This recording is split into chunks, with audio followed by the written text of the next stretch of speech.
শুরু করেছিল ভারত, এবার চালু করে দিল ইউরোপের বিভিন্ন দেশ। জার্মানি, অস্ট্রিয়া, ডেনমার্ক, নেদারল্যান্ডস ও গ্রিস, এই 5টি দেশ মিলে যৌথ সংগঠন গড়ে তুলেছে অবৈধভাবে ওইসব দেশে অবৈধভাবে বসবাসকারী বাংলাদেশিদের তাড়ানো, মানে যাকে বলে পুশ ব্যাক। এই পুশ ব্যাক কথাটা ভারতের ক্ষেত্রে শুরু হয়েছে বেশ কিছুদিন আগে থেকেই, এবং এইটা বর্তমানে ইউরোপে শুরু করে দিয়েছে। যে 5টি দেশের নাম করলাম তারা একজোট হয়ে, এছাড়া ফ্রান্স এবং ইউরোপীয় ইউনিয়নের মধ্যে না থাকা ইংল্যান্ড পর্যন্ত সে দেশ থেকে বাংলাদেশিদের তাড়াবে কি করে সেই সব ভাবনা শুরু করে দিয়েছে।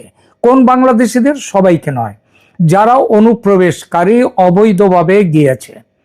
তো এই অনুপ্রবেশকারীদের তারা চিহ্নিত করছে, ধরছে, জেলে ভরছে, কিন্তু সংখ্যা এতটাই বেশি যে জেলে জায়গা হচ্ছে না।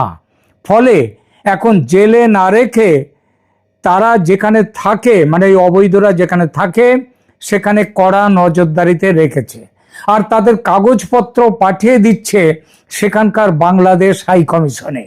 সঙ্গে বলে দিচ্ছে তোমার দেশের লোকদের তোমরা নিয়ে যাও বাপু। কিন্তু মাসের পর মাস চলে যাচ্ছে, বছর ঘুরে যাচ্ছে, বাংলাদেশ সেসব চিঠির কোনো জবাব দিচ্ছে না। আপনারা জানেন, বাংলাদেশের পররাষ্ট্র দপ্তর থেকে মুখপাত্র রণধীর জয়সওয়াল একাধিকবার সংবাদ সম্মেলনে সেখানে এই কথা বলেছে।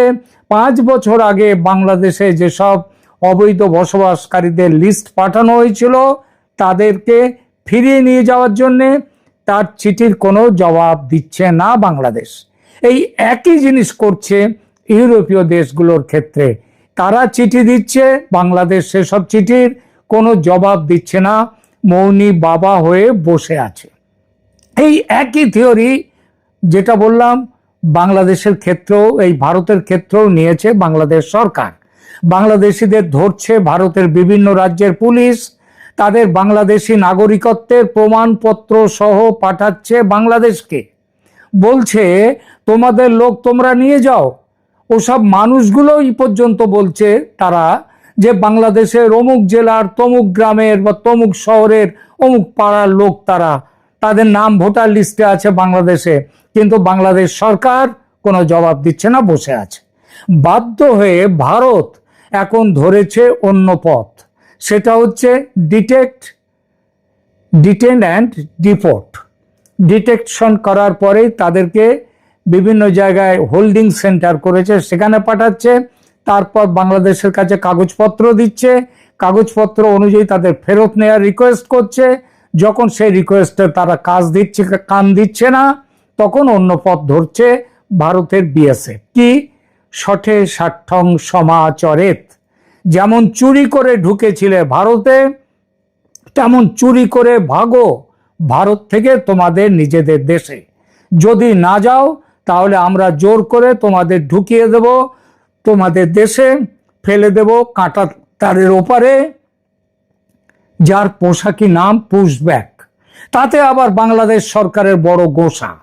এটা আন্তর্জাতিক নিয়ম কানুনের বিরুদ্ধে বলে খুব চেল্লাচেল্লি শুরু করে দিয়েছে সে দেশের সরকার, সরকারের নিরাপত্তা বাহিনী, বিজিবি, তারা, এমনকি সে দেশের মানুষ পর্যন্ত। ভারত কান দিচ্ছে না। বেসরকারি সূত্র মতে 150,000 বাংলাদেশি আইনি পথ, বেআইনি পথ, স্বেচ্ছায় বা অনিচ্ছায় ভারত ছেড়ে চলে গেছে তাদের দেশে। খুব শিগগির পশ্চিমবঙ্গের শুভেন্দু সরকার চিরুনি তল্লাশি শুরু করবে রাজ্য জুড়ে। যেখানে যত বাংলাদেশি নাম ভাড়িয়ে ঘাপটি মেরে লুকিয়ে আছে তাদের ধরবে আর কাঁটাতারের ওপারে ঝপাং করে ফেলে দেবে। তারপর বাঁচা মরার দায়িত্ব তোমার দেশের। বাঁচলে বাঁচো, মরলে মরো। ভারত যেটা করতে পারে সেটা তো আর ইউরোপের দেশগুলো করতে পারে না, কারণ 2 মহাদেশের মধ্যিখানে যে 7 সমুদ্র 13 নদী। তাই ইউরোপ নতুন পথ নিয়েছে, সেটাও পুশব্যাক, তবে একটু অন্য রকমের। কিরকম? সেটা হলো ইউরোপ থেকে ওদের তাড়াও প্রথমে, পাঠাও অন্য দেশে, সেখানে ঘেঁটো তৈরি করে দাও ওদের জন্যে, থাকুক, বাঁচুক আর মরুক, ঘাড় থেকে এখনকার মতো তো নামিয়ে দাও, পরের কথা পরে দেখা যাবে। কিন্তু নামাতে গেলে তো একটা দেশ দরকার। ঘেঁটো তৈরির দায় কোন দেশ নেবে? যে দেশের পয়সা নেই, গরিব দেশ, এমন দেশ যেখানে কাজ নেই, যারা এমনিতেই মরে আছে, যাদের নিজেদের বাঁচার কোনো ঠিক ঠিকানা নেই, তাদের টাকার লোভ দেখাচ্ছে ইউরোপের ওই দেশগুলো। বলছে ওদের খাওয়া পড়া থাকার জায়গা ওষুধ বিশুধের জন্য টাকা দেব আমরা, টাকা দেব তোমাদের সরকারের হাতে, ওদের হাতে নয়। সেই টাকা তোমরা ওদের পেছনে খরচ করবে নাকি তোমরা নিজেদের জন্য রাখবে, নিজেদের কাজে লাগাবে, সেটা তোমাদের ব্যাপার। আমরা দেখতে যাব না, শুধু আমাদের কাছ থেকে লোকগুলো নাও, আমরা তোমাদের টাকা দিয়ে দেব। তারপর তারা বাংলাদেশে যাবে। কিরকম যাবে তো বোঝাই যাচ্ছে। ইউরোপের দেশগুলো যখন বলছে তোমরা নাও আমাদের লোক, তোমাদের লোক, বাংলাদেশ কান দিচ্ছে না। আর কেনিয়া টেনিয়া এইসব দেশ থেকে, নামিবিয়া এইসব দেশ থেকে যখন যাবে, তাদের কথা ওরা শুনতে যাবে কেন? বাংলাদেশ শুনবেই না। এই যাই হোক, তাহলে এই আশ্বাস পেয়ে কেনিয়া ইত্যাদি আফ্রিকান কয়েকটি দেশ এসব অবৈধ বাংলাদেশিদের নিতে রাজি হয়েছে। চুক্তি প্রায় হওয়ার মতো, এখন ফাইনাল টাচ চলছে কিভাবে কি হবে।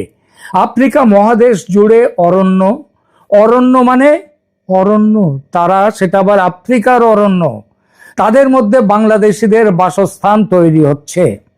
বিনা পয়সার আফ্রিকান সাফারি ভেবে যদি কেউ আনন্দ পান, তবে খুব ভুল ভাবছেন। কিন্তু আফ্রিকার হিংস্র সিংহ আর প্রচণ্ড বিষধর ব্ল্যাক মাম্বার কথা ছেড়ে দিলাম, ওখানকার ভয়ঙ্কর ইবোলা, ইবোলা কি একটা রোগ, অসুখ, স্লিপিং সিকনেস, এই সব রোগে এই 21 শতকেও মৃত্যুর হার 90%। বাঘ সিংহের সঙ্গে লড়াই করে তাদের পোষ মানিয়েছে আফ্রিকার মানুষ, কিন্তু রোগ ব্যাধিকে দূর করতে পারেনি। সেখানেই পাঠানো হবে এই বাংলাদেশি অবৈধ অনুপ্রবেশকারীদের। কারা পাঠাবে? পাঠাবে ইউরোপের 5টা দেশের নাম করলাম, তারা তো বটেই, তারা একসাথে সংগঠন তৈরি করেছে। এর বাইরে ইউরোপের অন্যান্য দেশ আছে। এরা অনেকেই বাংলাদেশিদের বিরুদ্ধে তত নয় যত হচ্ছে মুসলিম অনুপ্রবেশকারীদের, মুসলিমদের বিরুদ্ধে। কিন্তু সেই দলে পড়ে গেছে বাংলাদেশিরা। সাধারণভাবে বাংলাদেশি মুসলিমরা ভারতে, বাংলাদেশের বাইরে অন্যান্য দেশে গিয়ে যারা থাকে, তারা অত বেশি ধর্ম করে মাথা ঘামায় না পাকিস্তানিদের মতো এবং অন্যদের মতো। কিন্তু কি হবে, একটা নিয়ম তো তৈরি হচ্ছে, ফলে ইউরোপ তাদের পাঠিয়ে দিচ্ছে ইউরোপের বাইরে। সেই জায়গা আপাতত ঠিক হয়েছে আফ্রিকার জঙ্গল। এটা কি বাংলাদেশিদের স্বাভিমানে লাগছে না? সরকার কি চোখ বুজে থাকবে বাংলাদেশের? এখনো লজ্জা বলে কোনো শব্দ কি বাংলাদেশের অভিধানে নেই? খুব তো জাতি গর্ব করে বাংলাদেশের মানুষ। এই যে সেদেশের লোকদের ভিখিরির মতো দূরছাই করে খেদিয়ে দিচ্ছে ইউরোপের দেশগুলো, এতে কি মান সম্মান কিছু বাঁচছে? সবশেষে একটা প্রশ্ন, আজকের এই অবস্থার দায় কার? অন্য কারো নয়, বাংলাদেশের রাষ্ট্র ব্যবস্থার, সেখানকার রাষ্ট্র শাসনের, শাসকদের। সেখানকার অর্থনীতি ডুবছে, কিন্তু লোক সংখ্যা ফুলে ফেঁপে উঠছে। যে কারণ জন্ম নিয়ন্ত্রণ করা চলবে না, ধর্মে নিষেধ। ফলে যা হওয়ার তাই হচ্ছে। একজনের খাবার 10 জনের মুখে দিতে গেলে যেমনটা হয় আর কি। পেটের দায়ে মানুষ দেশ ছাড়ে, আর দেশ ছেড়ে আসছিল ভারতে। ভারতের চাপ পড়তে ভারতে আসা বন্ধ হয়েছে, বরং ভারত থেকে ফেরত পাঠানো শুরু হয়েছে। তাই ইউরোপে যাচ্ছিল, আমেরিকায় যাচ্ছে। আর যারা যাচ্ছে এভাবে, আমেরিকা থেকে হাতে পায়ে শিকল বেঁধে তাদেরকে পাঠানো হচ্ছে। আর ইউরোপের অন্য দেশ থেকে এখনো শিকল বাঁধেনি, তারা করছে কি, আফ্রিকার জঙ্গলে পাঠাবে। সেখানেই এখন বাংলাদেশিদের ভবিতব্য। তাই বলছি, এখনো বাঁধ দিন জনসংখ্যার চাপে, নইলে শেষ হবে দেশ। তখন ব্যঙ্গ করে দেয়া নামটাই সত্যি হয়ে যাবে। বাংলাদেশের ব্যঙ্গ করে কি বলে অনেকে?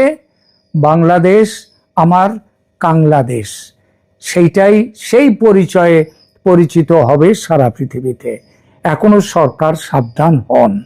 ধন্যবাদ। আসসালামু আলাইকুম প্রিয় দর্শক, সিলেটের ফেঞ্চুগঞ্জ উপজেলার পিটাইটিকরি সরকারি প্রাথমিক বিদ্যালয়ের প্রধান শিক্ষিকা বিউটি রানী পালের ভাইরাল ভিডিওটি নিশ্চয়ই আপনারা সবাই দেখেছেন। গত 2-3 দিন ধরে এটি ভাইরাল হয়েছে এবং এই ভিডিও নিয়ে যদি প্রথমেই এক বাক্যে কোনো মন্তব্য করতে হয় তাহলে বলবো, দেশের সাম্প্রদায়িকতা, ধর্মান্ধতা, মৌলবাদিত্ব, স্বাধীনতা বিরোধী একটি গোষ্ঠীর বিরুদ্ধে পুরো বাংলাদেশের মানুষকে বিউটি রানী পাল নিজের অজান্তেই এক কাতারে নিয়ে এসেছেন, হাতে গোনা কিছু কুলাঙ্গার বাদে। এবং যারা উদ্দেশ্য প্রণোদিতভাবে বিউটি রানী পালের ব্যক্তিগত ফেসবুক প্রোফাইল থেকে এই ভিডিওটি ডাউনলোড করে ছড়িয়ে দিয়েছেন, তাদের উদ্দেশ্য ছিল তাকে সাইবার বুলিংয়ের শিকার করা।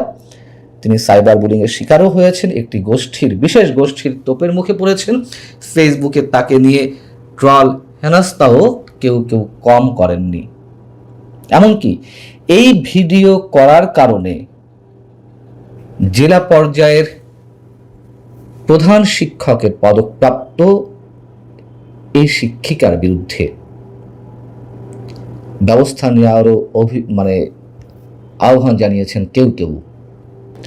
সেই সময় তিনি একটি ভিডিও করেছেন, আরেকজন হয়তো তুলে দিয়েছেন, সেটা তার ব্যক্তিগত ফেসবুক প্রোফাইলে আপলোড করেছিলেন। আমাদের দেশের স্কুল কলেজগুলোতে নানান ধরনের অনুষ্ঠান হয়, ক্রীড়া প্রতিযোগিতা, সাংস্কৃতিক অনুষ্ঠান, এবং এই সব দিনগুলোতে আমরা তো দেখি, বা আমাদের স্কুল জীবনেও তো ঘটেছে যে আমাদের সাথে আমাদের স্কুলের শিক্ষকেরা, নারী শিক্ষক, পুরুষ শিক্ষক একসাথে মজা করেছেন, একসাথে হাসি আড্ডায় মেতে উঠেছেন, কোনো ক্ষেত্রে হাত ধরে খানিকটা নাচানাচিও করা হয়েছে। কি অপরাধ তাতে? নিশ্চয়ই তা না, কোনো অপরাধ নেই। বরং আনন্দহীন শিক্ষা যে কোনো শিক্ষাই নয়, রবীন্দ্রনাথ এ কথা বলে গেছেন 100 বছর আগে, এবং সেটির ঘাটতি তো আমাদের এখানে রয়েছে, এই দেশে, এই সমাজে, এই দেশের শিক্ষা ব্যবস্থায়। বিউটি রানী পালের যে ব্যক্তিগত ফেসবুক প্রোফাইল, সেখানে আরও অনেক ভিডিও তার রয়েছে যে শিক্ষার্থীদের সঙ্গে, কোমলমতি শিশুদের সঙ্গে তিনি কিভাবে ফ্রেন্ডলি আচরণ করছেন, কিভাবে আনন্দের সাথে তিনি শিক্ষাদান করছেন। অথচ তাকে এই ভিডিওটি তাকে নিয়ে এই ভিডিওটি প্রচার করে একটা বিশেষ উদ্দেশ্যে একটি গোষ্ঠী একটা অন্যরকম খেলায় মেতে উঠতে চেয়েছিল। সমালোচনা হয়েছে, কিন্তু যতটা না সমালোচনা, আমি আগেই বলে নিয়েছি, সারা দেশের মানুষ তার পক্ষে সোচ্চার হয়েছেন, যে যেভাবে পারেন তার পক্ষে কথা বলছেন, এবং শ্রাবণের মেঘগুলো জড়ো হলো আকাশে স্টিল ছবি দিয়ে, ভিডিও দিয়ে যার জায়গা থেকে এই গানটি জুড়ে দিচ্ছেন। কি এক অভিনব প্রতিবাদ! আমি এটি নিয়ে অনেক কিছু বলতে চেয়েছিলাম, ফেসবুক অনেকটা সময় নিয়ে আমি স্ক্রল করেছি, অনেকে মন্তব্য করার চেষ্টা করেছি। অসম্ভব সুন্দর সব প্রতিবাদ, সব তো আর তুলে আনা সম্ভব নয়। আমি একজন মানুষের একটি স্ট্যাটাস পড়ছি আপনাদের সামনে।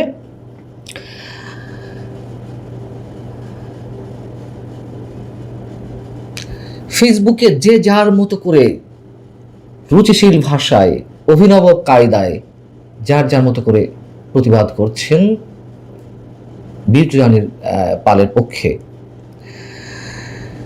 এই স্ট্যাটাস, এই যে অসংখ্য লেখা, এইগুলো তো আর সব এক জায়গায় করা সম্ভব নয়। আমি একটা স্ট্যাটাস বেছে নিয়েছি যার মধ্যে আমার নিজের যেমন কথা রয়েছে, অসংখ্য মানুষের মনের কথাও সম্ভবত রয়েছে। তিনি আরিফ ইস্তিয়াক, সম্ভবত একজন আবৃত্তিকার। তিনি যে লেখাটি দিয়েছেন ফেসবুকে, আমি একটু হুবহু প্রায় সবটুকু পড়ার চেষ্টা করছি, আমার মনে হয় কেউ ধৈর্য হারাবেন না। তিনি লিখছেন, 24 আগস্ট থেকে 2026 ফেব্রুয়ারি পর্যন্ত এদেশে মৌলবাদীরা যা চেয়েছে তাই হয়েছে।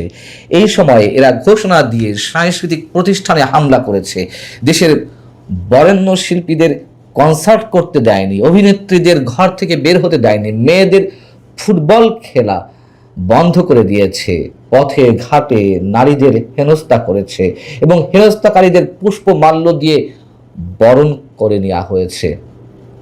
এদের যত ভয় বাঙালি জাতীয়তাবাদকে, সাংস্কৃতিক আধিপত্যকে ও নারীর অগ্রযাত্রাকে। এরা এমন এক নারী সমাজ চায় যে সমাজের নারীরা স্বামী পরক্রিয়া করে ধরা খাওয়ার পর বলবে, আমার স্বামী আমার অনুমতি নিয়েই পরক্রিয়া করেছে। এরা চায় নারীরা ঘরের বাইরে না বের হোক, নারীরা স্বামীর দয়ায় বাঁচুক। এরা নারীর শিক্ষাকে ভয় পায়, নারীর সচেতনতাকে ভয় পায়, এমনকি নারীর নারীত্বকেও ভয় পায়। আরিফ ইশতিয়াক বলছেন, আবারও বলি, আরিফ ইশতিয়াকের এই কথাগুলো দেশের 18 কোটি মানুষের, সেখান থেকে হয়তো কিছু কুলাঙ্গার বাদ যাবে। তিনি বলছেন, মৌলবাদীদের আগ্রাসী আস্ফালনের বিরুদ্ধে আমাদের যেই নীরব সাংস্কৃতিক সংগ্রাম, সেই সংগ্রামে এবার যুক্ত হয়েছেন সিলেটের স্কুল শিক্ষিকা বিউটি পাল। বিউটি পাল যখন আক্রান্ত হয়েছেন তখন এগিয়ে এসেছেন সারা দেশের হাজারো স্কুল শিক্ষক, অভিনব উপায়ে অংশ নিয়েছেন প্রতিবাদে, দেখিয়েছেন সাংস্কৃতিক শক্তি।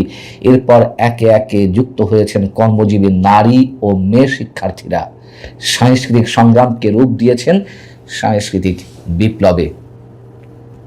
আরেকটু আছে বলি, মৌলবাদীরা ভুলে গেছে আগের দিন আর নেই, জনমত এখন পুরোপুরি ঘুরে গেছে। মৌলবাদীদের সীমাহীন বাড়াবাড়ি, মিথ্যাচার, লুচ্চামি ও বলাৎকারে মানুষ বিরক্তির শেষ পর্যায়ে পৌঁছে গেছে। সংস্কৃতির সচেতন মানুষ, নারী সমাজ ও শহুরে প্রগতিশীল জনগণ এখন মৌমাছির চাকের মতো ঐক্যবদ্ধ। মৌচাকে একটা ঢিল ছুড়লে যেমন ঝাঁকে ঝাঁকে মৌমাছি তাড়া করে, নারীর স্বাধীনতায় হস্তক্ষেপ করলেও তেমনি দলে দলে নারী রুখে দাঁড়াবে, যেভাবে রুখে দাঁড়িয়েছে বিউটি পাল ইস্যুতে। এটাই নীরবতার শক্তি, সাংস্কৃতিক শক্তি। আগে বলেছি, বিউটি পালের যে ভিডিওগুলো রয়েছে, অন্যান্য ভিডিও, সেই ভিডিওগুলো কতটা বিজ্ঞানসম্মত, কতটা সংস্কৃতি নির্ভর, কতটা আমাদের কোমলমতি শিক্ষার্থীদের শিক্ষাদানের জন্য আনন্দময় একটা ব্যবস্থা, সেই ব্যক্তিটিকে নিয়ে একটা বিশেষ গোষ্ঠী এমন নোংরামিতে মেতে উঠেছিল। তার ভিডিও একটা রুচিশীল ভিডিও, সেটিকে অন্যভাবে উপস্থাপনের মধ্য দিয়ে বাধ্য হয়ে বিউটি রানী পাল কি করলেন, তিনি থানায় অভিযোগ করতে বাধ্য হলেন, পুলিশের সহায়তা চাইতে বাধ্য হলেন। তিনি তার সাধারণ ডায়েরি জিডিতে উল্লেখ করছেন যে একটি সাংস্কৃতিক অনুষ্ঠানে তার গান পরিবেশনের ভিডিও উদ্দেশ্য প্রণোদিতভাবে সামাজিক যোগাযোগ মাধ্যমে ছড়িয়ে বিভ্রান্তিকর প্রচারণা চালানো হচ্ছে। ভিডিওটির একটি সংক্ষিপ্ত অংশ প্রাসঙ্গিক তথ্য ছাড়া প্রচার করে তার ব্যক্তিগত, সামাজিক ও পেশাগত মর্যাদা ক্ষুণ্ণ করা হয়েছে। বিকৃতভাবে উপস্থাপিত ওই ভিডিওকে কেন্দ্র করে বিভিন্ন ব্যক্তি ও ফেসবুক পেজ থেকে বিভ্রান্তিকর তথ্য ছড়ানো হচ্ছে, যার ফলে তিনি মানসিকভাবে ক্ষতিগ্রস্ত। মানসিকভাবে ক্ষতিগ্রস্ত হওয়ার কোনো কারণ নেই বিউটি পাল, আপনার বাংলার কোটি কোটি মানুষ আপনার পাশে রয়েছে নিশ্চয়ই।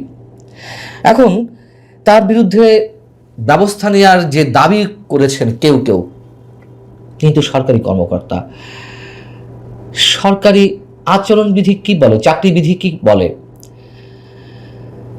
সরকারি কর্মচারীদের দায়িত্বশীল আচরণ, কর্তব্য পালনে সতর্কতা এবং চাকরির মর্যাদা বজায় রাখার বিষয়ে একটি বিধিমালা আছে, সরকারি কর্মচারী বিধিমালা 1979। এই বিধিমালায় এমন কোনো নির্দিষ্ট বিধান নেই যেখানে বলা হয়েছে সরকারি কর্মচারীরা নাচ, গান বা সাংস্কৃতিক কর্মকাণ্ডের ভিডিও সামাজিক যোগাযোগ মাধ্যমে প্রকাশ করতে পারবেন না। অতএব কোনো ভিডিও প্রকাশ আচরণবিধি লঙ্ঘন করছে কিনা সেটি নির্ধারণের ক্ষেত্রে সংশ্লিষ্ট ঘটনার প্রেক্ষাপট বিবেচনা করা যেতে পারে। এক্ষেত্রে প্রশাসনিকভাবে কয়েকটি বিষয় গুরুত্বপূর্ণভাবে উঠে আসতে পারে, যেমন ভিডিওটি অফিস চলাকালে ধারণ করা হয়েছে কিনা, ভিডিও ধারণের সময় বিদ্যালয়ের শিক্ষার্থীদের পাঠদানে কোনো ধরনের সমস্যা হচ্ছিল কিনা, সরকারি সম্পদ বা প্রতিষ্ঠানের অপব্যবহার হয়েছে কিনা, সরকারি দায়িত্বের সঙ্গে অসঙ্গত কোনো আচরণ করা হয়েছে কিনা, আমার ধারণা এগুলোর কোনোটি এই ভিডিওর সঙ্গে সম্পৃক্ত নয়। তাহলে কেন তার বিরুদ্ধে ব্যবস্থা নেওয়া হবে? প্রাথমিক ও গণশিক্ষা প্রতিমন্ত্রী ববি হাজ্জাজের কাছে গণমাধ্যমের পক্ষ থেকে এটি সম্পর্কে জানতে চাওয়া হয়েছিল। তিনি বলেছেন যে ঘটনাটিকে তিনি কোনোভাবেই অন্যায় হিসেবে মনে করছেন না, গ্রহণ করতে পারছেন না। তারপরেও সিলেটের প্রাথমিক শিক্ষা কর্মকর্তা তিনি বলেছেন যে বিউটি পালের বিরুদ্ধে এখনো পর্যন্ত কোনো তদন্ত কমিটি গঠন হয়নি, গঠন হবে কিনা তা নিয়েও কোনো সিদ্ধান্ত হয়নি। অর্থাৎ সিদ্ধান্ত এলে তদন্ত কমিটি গঠন করা হতে পারে। আমার কথা হচ্ছে এখানে তদন্ত কমিটি গঠন করার কি থাকতে পারে? যদি হয়ে থাকে আমরা ধরে নেব ইউনূস সরকারের সময় যে উন্মাদনা চলছিল, মৌলবাদিত্বের যে জয় জয়কার ছিল, সাম্প্রদায়িকতার যে আস্ফলন ছিল, তার ধারাবাহিকতা এখনো চলছে তো বটেই কোনো কোনো ক্ষেত্রে।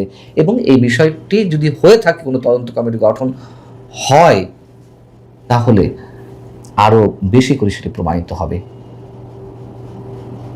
ভালো থাকুন সবাই। বিউটি রানী পালের জন্য শুভকামনা।